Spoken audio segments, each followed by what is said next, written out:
आपल्या सगळ्यांच्या लाडक्या मॅडम सरगर मॅडम यांचा निरोप समारंभ। मैत्री म्हणजे फक्त करार नसतो, तर त्यांच्याविषयी अनेक माझ्या वैयक्तिक जीवनामध्ये अनेक प्रसंगामध्ये त्यांनी मला साथ दिली। जेव्हा मी या शाळेमध्ये होते, माझा जेव्हा ऍक्सिडेंट झाला तेव्हा त्यांची आणि माझी काही अशी ओळख नव्हती, पण कुठे सर मला लेडीज आहे, मॅडम आहे, त्यांच्या बरोबर कोणतरी बसायला पाहिजे। त्यांनी मागचा पुढचा कशाचाही न विचार करता माझ्या जवळ आल्या आणि मला दवाखान्यापर्यंत त्यांनी मला 5 जणी म्हणजे मैत्रीण कमी आणि आम्ही एकमेकाच्या बहिणीच जास्त होतो। म्हणजे आमच्या जे जीवना म्हणजे आमच्या घरातले जे प्रसंग, जे कडू प्रसंग असतील, आनंदाचे प्रसंग असतील, ते एकमेकींना काय करत होतो। म्हणजे असं वाटत नव्हतं की आपण जसं घरातल्या माणसाला घरात जसं सांगतो तसं आम्ही एकमेकीला सांगत होतो। सरगर मॅडम प्रत्येक कार्यक्रमाच्या वेळेस किंवा प्रत्येक वेळेस कुठला कार्यक्रम असेल तर मॅडम आपण असं नियोजन करूया। त्यांचा घेण्यासारखे अनेक गुण आहेत। त्यांना किती काम असू द्या, कुठेही जाऊ द्या, पुण्याला जाऊ द्या, मुंबईला जाऊ द्या, त्यांची अनेक कामं असायची, पण त्या शाळेत वेळेवरच यायच्या की मला एवढं 10:40ला त्या बरोबर असायच्या आणि बरोबर 10:25 शाळेत असायच्या। त्यांचा आणखीन एक गुण रोज शासन काढणे, शाळेचं काम व्यवस्थित करणे, आणखीन म्हणलं तर सांस्कृतिक कार्यक्रम असू द्या। आता मधीच उदाहरण घ्या, सहलीचं 1ली ते 5वी ते 7वीची सहल निघणार होते, पहिली ते आणि 4थीची सहल निघणार होती। पहिलीच्या मॅडम होत्या, 2री आणि 3रीच्या पैसे जमा झाले, पण थोड्याच मुलांचे पैसे जमले। आता काय करायचं, तर मॅडम म्हणल्या की नाही आपण सहल काढूच या, आणि त्यांनी 2 दिवसात जेवायची सुट्टी 1:30 ते 2:30 या टायमामध्ये सगळ्या 2री, 3री आणि 4थीच्या मुलांना बोलवलं आणि त्यांच्या पालकांना फोन केलं आणि 4-5 दिवसातच 109 मुलांची सहल अगदी उत्तमरित्या त्यांनी पार पाडली। म्हणजे कुठलंही त्यांना कार्य दिलं की त्यांनी सक्सेस म्हणजे त्यात जीव झोकून काम करायचं। लेझिम असू द्या किंवा डान्स असू द्या, कुठलंही काम म्हणजे त्यांनी अगदी मन लावून करायचं। आता तर 26 जानेवारीच्या वेळेस त्यांना अति महत्वाचं काम निघालं आणि त्या जाणार होत्या, पण त्यांनी सर काय काळजी करू नका, मी 7वीच्या मुलाची लेझिम बसवूनच जाते, आणि त्याप्रमाणे त्यांनी लेझिम बसवली आणि 26 तारखेला त्यांनी कार्यक्रम हे केला।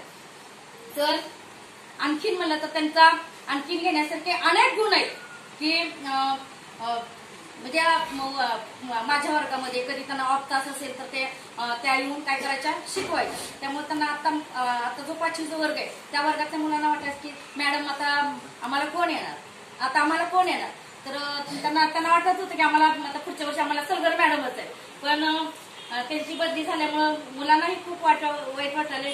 सगळ्यात जास्त आम्हाला महिलांना वाटायले, जसं हारामध्ये जशी फुलं असतात, हार कसा सुंदर दिसतो, त्यातलं एखादं फूल गळलं की कसं हार देखात असतं, तसं आम्हाला वाटायला लागले। आणि त्यांना पुढचं आयुष्य किंवा पुढच्या शाळेत त्यांचं चांगली भरभराटी व्हावी आणि पुढच्या वेळेस जेव्हा भरतीचा चान्स असेल तेव्हा त्यांनी आमच्याच शाळेत यावं अशी मी अपेक्षा व्यक्त करून माझे 2 शब्द संपतो। उपस्थित सर्व शिक्षक आणि विद्यार्थी, आज इयत्ता 7वीचा निरोप समारंभ आणि आपल्या सर्वांच्या लाडक्या सरगर मॅडम या बदली होऊन दुसऱ्या शाळेत गेल्या आहेत त्यांचाही निरोप समारंभ, अशी 2 कार्यक्रम आपण इथं सादर करत आहोत। तर 7वीच्या वर्गाबद्दल बोलायचं तर 7वीचे विद्यार्थी खूप म्हणजे कोणत्याही शिक्षकांनी काही काम सांगितलं की लगेच तत्पर करायचे। भारताच्या खोलीच्या तर मुली सदैव 7वीच्या मुलं कोणतेही काम सांगितलं की सदैव ते हजर असायचे। आणि सहलीमध्ये सुद्धा सर्व मॅडमचं त्यांनी मुलं मुली सर्व ऐकत होत्या। 7वीचा वर्ग खूपच चांगला त्यांनी आमच्या शिक्षकांचं ऐकलं आणि काही त्रास दिला नाही। आता मॅडम विषयी थोडंसं बोलते। मी बदली करून 2018 साली या शाळेमध्ये आले तेव्हा मला सर्व शिक्षकच नवीन होते, फक्त त्यांची नावं मला माहिती होती आणि कधीतरी ओझरचं पाहिलेलं होतं। असं फक्त कोरे सर ओळखीचे होते, बाकी असं कोण ओळखीचं नव्हतं। पण मला वाटायचं सर्व शिक्षक सिनियर आहेत, मला सामावून घेतील का नाही। मी खूप ज्युनियर होते या शाळेमध्ये, तर आणि सर्वात लहान मी या शाळेमध्ये, तरी मला सर्वांनी या शाळेमध्ये खूप सामावून घेतलं. विशेषतः लेडीज तर मला लहान बहिणीसारखं त्यांनी मला वागवलं. कुठल्याही कार्यक्रमासाठी मॅडम तगवाल मॅडमने तर मॅडमविषयी खूप सांगितलं. वैयक्तिक जीवनात असू दे किंवा शाळेच्या कोणत्याही कार्यक्रमात असू दे, मॅडमचा उत्साह सर्वांमध्ये पहिल्यांदा असायचा. त्या कोणत्याही कार्यक्रमाला उत्साहीच असायच्या. आम्हालाही त्यांचं बघून आम्हालाही उत्साह यायचा की काहीतरी करावं. प्रत्येक त्यांचं कार्य असायचं की मुलांसाठी काय नवीन करता येईल असं त्यांचं ध्येय असायचं की मुलांना नवीन नवीन काही शिकता येईल का, कोणते उपक्रम राबवता येतील का, दुसऱ्या शाळेचं वगैरे ते सांगायच्या आणि आपणही आपल्या शाळेत असं राबवू, मुलांसाठी काहीतरी नवीन करू असं त्यांचं काहीतरी सारखं मनात चालू असायचं. त्यामुळे आम्हालाही प्रेरणा मिळायची. मुलांनाही त्यांच्याकडून खूप काही शिकायला मिळालं. त्यामुळे त्यांच्या भावी आयुष्यासाठी सर्वांच्या वतीनं मी खूप शुभेच्छा देते आणि अशीच आठवण आमच्या शाळेची आमची राहू दे. भविष्यात आम्हाला काही त्यांची मदत लागली तर आम्ही त्यांच्याकडे जाऊ आणि या शाळेत परत त्यांना यायचा चान्स मिळाला तर त्यांनी पहिल्यांदा ही शाळा घ्यावी.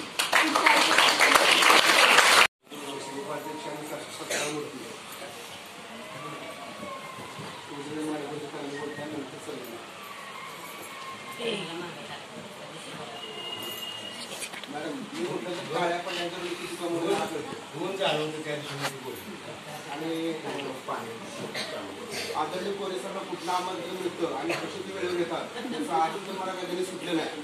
मी भले गणित सोडणारा माणूस आहे, तर ते गणित अजून सुटले नाही. असो, आता उजळे मॅडम, शिस्त काय असते ते शिकवलं आणि त्या नियमात राहणं तेवढं सोपं आहे. दररोज त्या नियमात राहणं तो त्यांचा गुण मी घेतल्यापासून मी बरेच सिस्टीममध्ये वागायला वेळेत आणि ते तुम्ही शिका. तुम्हाला निश्चित तुमचं आरोग्य चांगलं नाही, तुम्ही भरपूर काळजी घेतात. तुमचे मालक मी खेड्यात नसल्यामुळे मला थेट मराठी शब्द येतात, मी घरी बोलत नाही आणि ते मला करायचं नाही. दोघांचं आयुष्य अगदी आरोग्य संपन्न जाणार आहे.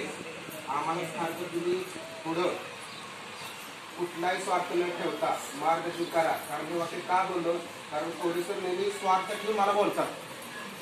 ती त्यांचा मोठा गुण आहे, खूप मोठा गुण, ती कधीच सोडत नाही. तसं उजळे मॅडम करणार नाही. त्यानंतर सरगडे मॅडम. आता प्रश्न निर्माण अध्यक्ष माझ्याकडे असा झालाय, 15 गेले 12 आले, 12 2 आजारी गेले 10 राहिले, 10 2 रिजर्व गेले 8 राहिले, 8 मधले 1 रिजर्वला 7 राहिले, 7 मध्ये 2 गेले. आता ही वजन सांभाळायला शक्य नाही. तर सरगर मॅडमचं शिस्त, त्यांच्या वर्गातला एकही मुलगा बाहेर येत नाही, त्यांचं मोठं कौशल्य होतं.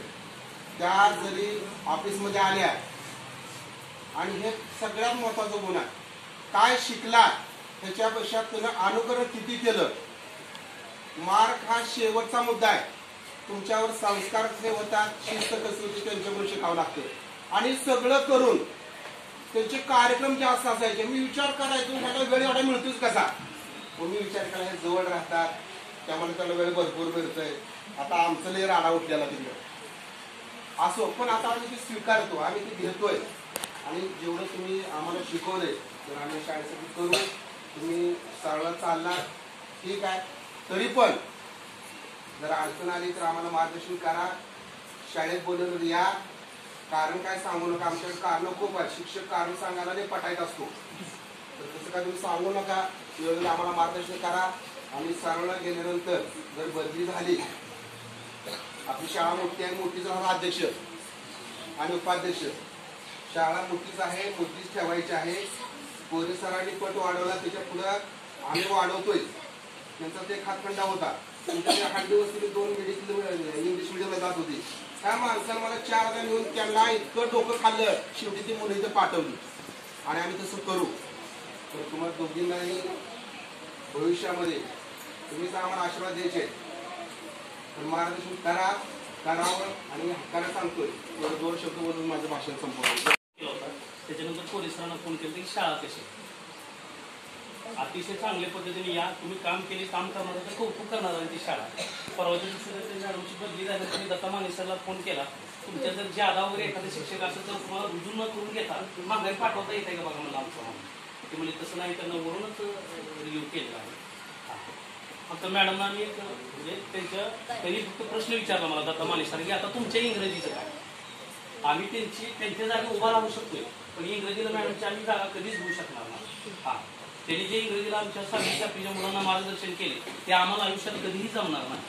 हा आम्ही प्रयत्न करू, प्रयत्न करणं वेगळं, जागा आम्ही कधी त्यांची घेऊ शकणार नाही. त्यांचा उपक्रमशील स्वभाव म्हणजे प्रत्येक गोष्टीमध्ये भांसपथक असेल, इंग्रजी असेल, लीप फॉरवर्ड असेल, प्रत्येक गोष्टी मी ज्ञानी होण्यासारख्या परिस्थितीत कुठली पण गोष्ट पुढे होऊन करायची स्वतःहून. माझं स्वतःचं असं समजलं तो चांगला आहे गुण आम्ही त्यांच्याकडून घेणार आहे. लक्षात आलं. त्यांनी अजून इथून पुढे आम्हाला मार्गदर्शन करावं. आणि सर्वात महत्वाचं मला जो एक पातळीला जिल्ह्याला म्हणजे प्रथम क्रमांक मिळाला त्याचं सर्व श्रेय मॅडमला जाते. त्यांनी रणजित सरांना सुचवलं आमच्या शाळेचे शिक्षक तो करू शकतो बघा त्याला एकदा बोलवा. त्यांच्यामुळे ते नाव आमचं सुचवलं गेलं, आम्हाला संधी मिळाली, आम्हाला नंबर आला. त्याबद्दल सुद्धा आज म्हणजे आम्ही आभार मानणार नाही, त्यांच्या ऋणात राहू इच्छितो, कृतज्ञता व्यक्त करतो. दुसरा विषय आपल्या 7वीच्या वर्गांचा एक छोटीशी इच्छा आहे म्हणजे आमच्या सगळ्या शिक्षकांची की माढा तालुक्यात उंबळा म्हणजे गाव आहे, अधिकाऱ्यांचं गाव आहे. तसं अजून पुढच्या 10-15 वर्षात आपलं सुद्धा सैद रोड मोहोळ तालुक्यातलं अधिकाऱ्यांचं गाव.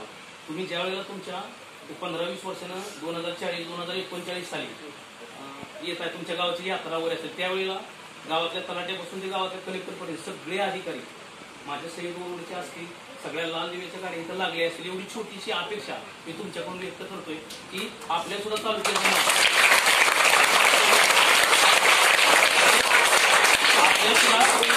पुढच्या 10 वर्षात माझं सैद रोड गाव त्या अधिकाऱ्यांचं गाव म्हणून नावारूपाला आणायची ही जबाबदारी तुमची आहे.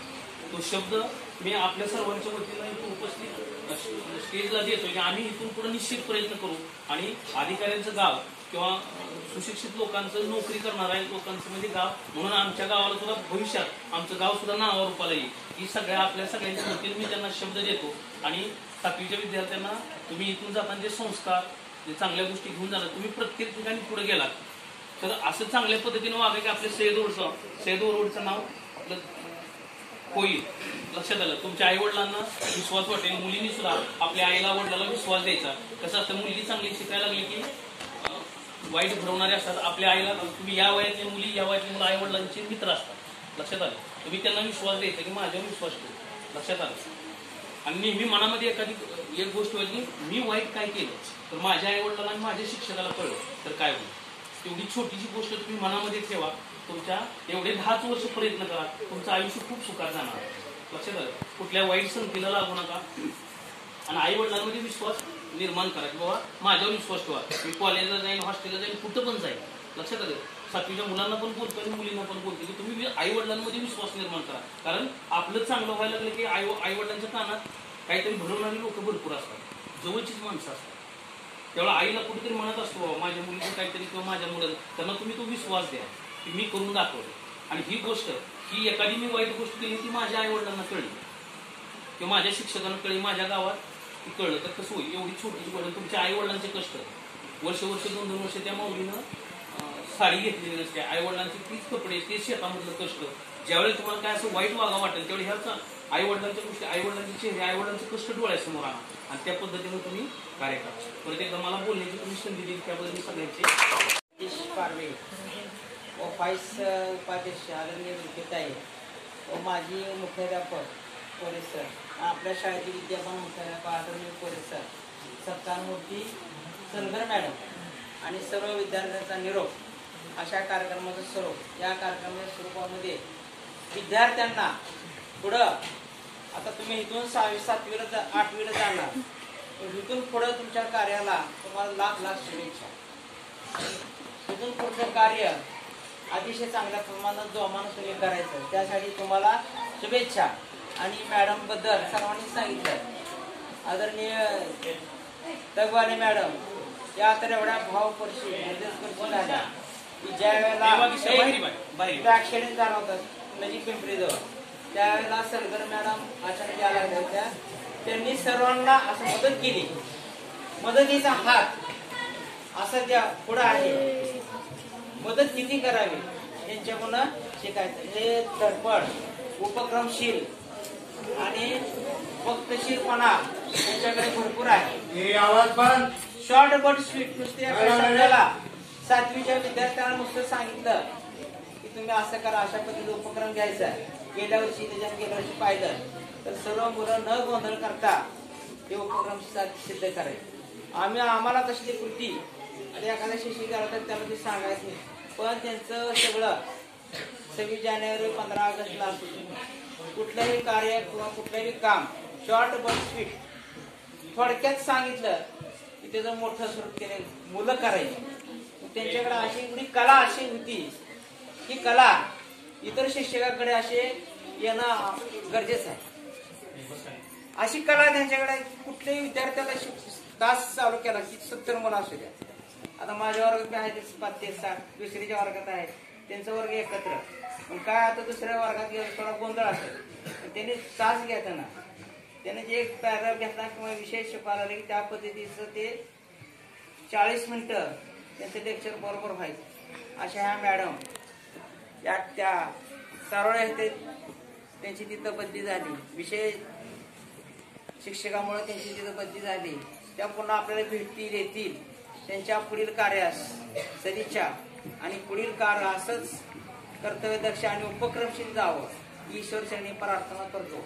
आणि मग नियोजनामध्ये थोडं घोटाळा झाला की नियोजन कसं असतं, नियम न धरता गोळी मारणे म्हणजे अचानक काहीतरी घडतं. त्या लहान बाळ आणि साप आणि मुंगस सारखी गोष्ट आहे. नामदेव जसे गोष्ट होऊ शकते विचार करा.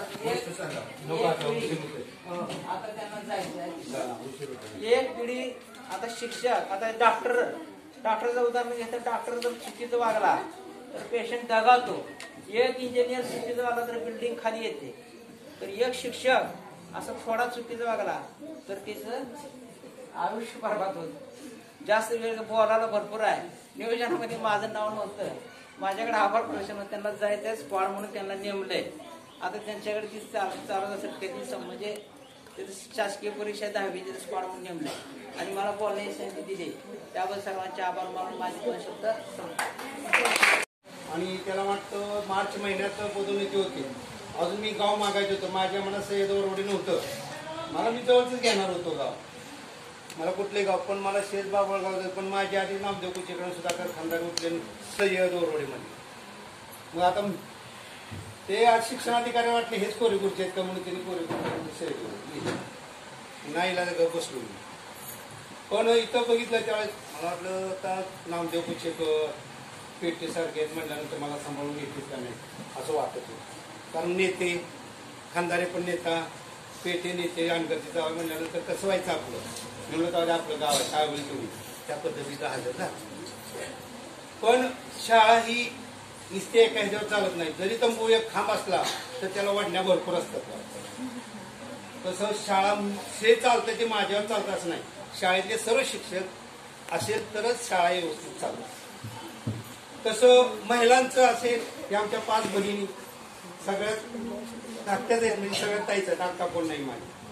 कारण ही सुरत ताई ह्यांच्यावर टाकलेली जबाबदारी पूर्णपणे पार पाडत. महिलांचा कुठलाही कार्यक्रम असं करायचं आहे एकट्यानं कधी केलेलं नाही. सगळ्यांना विचारून आपल्याला असं करायचं आहे त्या पद्धतीने विचार झाला हे तुमच्या तुम्ही बघा. आणि त्यांनी पूर्णपणे व्यवस्थित पार पाडलेलं. आणि मला न माहित होतं सुद्धा त्यांनी 2-3 उपक्रम राबवले. ते काय दिल्ली फॉरवर्ड हे मला माहित सुद्धा नव्हतं. कधी ते सगळं आल्यानंतर पण हे काय आलंय तर हे असं केलं इंग्रजी. म्हणजे मुख्याध्यापक चांगल्या गोष्टी मुख्याध्यापकाला न माहित होतं सुद्धा परस्पर ह्या 5 जणींनी केले. पेपर कधी घेतले कधी पाठवले काय सुद्धा माहित नाही 5 जण. म्हणजे ही शाळा ह्या पद्धतीने चालली होती की चांगल्या कामाला सुद्धा सल्ला घेतला नाही त्यांनी. चांगलंच केलं त्यांनी. त्यामुळं आपल्याला आता मध्ये एकदा करू नका ते कधी सरगर मॅडम ह्या महिलांनी कधी पाठवलं होतं कोणाला माहिती. सगळं किट आलं. मग ज्यावेळेस आपण त्या दवाखान्यात कसे डॉक्टर लोकांना बोलवून दिले. म्हणजे असं चांगल्या कामाला कोणाची परवानगी नाही तर चांगलं काम ह्या 5 जणींनी केलं. मी आतापर्यंत माझ्या शाळा बऱ्याच झाल्या. बऱ्याच म्हणजे 4 शाळा झाल्या. जसं सहूदळे मॅडमच्या 4 शाळा झाल्या. 5व्या शाळेत 4 शाळा ह्यांच्या विचार झाले जास्त नाही. आता ही 5वी शाळा बरोबर आहे. 1, 2, 3 शाखेत आलं मी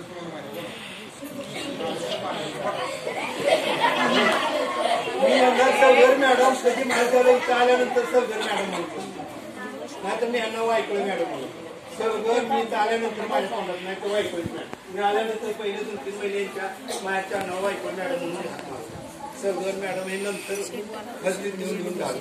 नाहीतर मला तालुक्याच्या शिक्षकांची सगळी नावं पहिले माहीत होती त्याचं. त्यांना सुद्धा उजळणी मॅडमच म्हणतो अजून सुद्धा. माझ्याकडे नंबर फिरतो उजळणी मॅडम म्हणतो. अशा ह्या आपल्या भगिनी आणि शिक्षक सुद्धा. आता सगळी आपली शाळा व्यवस्थित चालली ह्या पद्धतीनं उजळणी मॅडमनी सुद्धा त्यांनी काय असं सूचना मला सांगितल्या. मी त्यांना विचारून करत होतो सगळं त्या पद्धतीने एकमेकाच्या विचाराने सगळं चालवलं ना सगळं व्यवस्थित होतं. नाही एकाच एक इकडे एकाच एक इकडं सर्व मीच केलं असं कुणीही म्हणायचं नाही. सगळे मिळून जर एकत्र झालं तर शाळा टिकते आणि चांगली पुढे जाते. आता दुसरी गोष्ट वायकोळी मॅडमनी उजळणी मॅडमनी सुद्धा व्यवस्थित केलं. तसं ह्यांना ह्या तिघींना सुद्धा ज्यावेळी ह्यांचा कार्यक्रम असेल तेव्हा मला कळावं मी येऊ शकतो. कारण आता मला हे रात्री मला माहित नव्हतं. यांची पोस्ट वाचली हे म्हणले ह्यांना कसं माहित झालं. जुन्या नवीन शाळा स्थान समितीला मी केलेलं मी त्याला यांची वाचली रात्री बघतो उद्या आपल्याला उद्या 8:30ला जाय 8:30लाच म्हटल्यानंतर मला उठायला उशीर झाला होता तरी मी आलो पळत. कसं आहे मला ज्यांनी साथ दिली माझ्या सगळ्याला म्हणजे त्या पद्धतीने मी त्यांचा कुठेही असल्या कार्यक्रमाला मी जातो. या माझ्या ह्या तर 12-13 जण होते आम्ही माझ्याबद्दल आमचे एकमेकांना भांडायला लागला एकमेकांना. पण सकाळी झालं की आपण तासात आम्ही एकमेक बोलू कोण का असेल. कारण त्याशिवाय शाळा चालत नाही. आणि दुसरी गोष्ट 7वीची. आता 7वी त्यांनी सांगितलं का पण एक सांगतो पहिलं शिका पण घरी आता चालू आपल्या रोड मध्ये 8वीलाच आहे 9वीलाच आहे चला उरकून टाकू. तसलं काय करणार. पहिला विरोध करा. आता मी बघितलं 2-3 आता 9वीला काय मुले आहेत त्यांचे बघित जमलेत लग्न जमलेत का. पण तुम्ही तसं करू नका. स्वतःच्या पायावर उभं राहा. सगळेच लाल देवाच्या गाडीत येतील असं नाही पण स्वतःच्या पायावर उभा राहा. मग कोण डॉक्टर व्हा वकील व्हा काय इंजिनियर व्हा काय व्हा पण स्वतःच्या पायावर उभारल्यानंतर मग लग्नाचा विचार करा. आणि तुम्हाला पुढील अभ्यासासाठी शुभेच्छा. उजळणी मॅडमचा त्यांना सुद्धा त्यांचं आरोग्य सगळं भरभरीत जावं. यांना पुढील शाळा चांगली आणि बोलवलं की तिकडं न जाता इकडे यावं. आम्ही मान्यवृत्तीला तसं फोन करा तर आपल्या संघटनेत